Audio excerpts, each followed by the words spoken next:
आखिरी चंद दिन दिसंबर के हर बरस ही गिरां गुजरते हैं। ख्वाहिशों के निगार खाने में कैसे कैसे गुमा गुजरते हैं। रफ्तगां के बिखरते सालों की एक महफिल सी दिल में सजती है। फ़ोन की डायरी के सफ़ों से कितने नंबर पुकारते हैं मुझे, जिनसे मरबूत बेनवा घंटी अब फ़कत मेरे दिल में बजती है। किस कदर प्यारे प्यारे नामों पर रेंगती बदनुमा लकीरें सी मेरी आँखों में फैल जाती है। दूरियां दायरे बनाती हैं, ध्यान की सीढ़ियों में क्या क्या अक्स मशालें दर्द की जलाती है।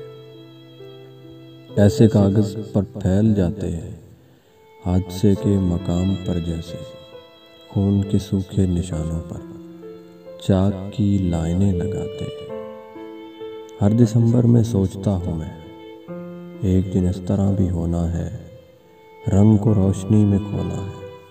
अपने अपने घरों में रखी हुई डायरी दोस्त देखते होंगे, उनकी आँखों के खाकदानों में एक सहरा सा फैलता होगा, और कुछ बेनिशान सफ़ों से नाम मेरा भी कट गया होगा।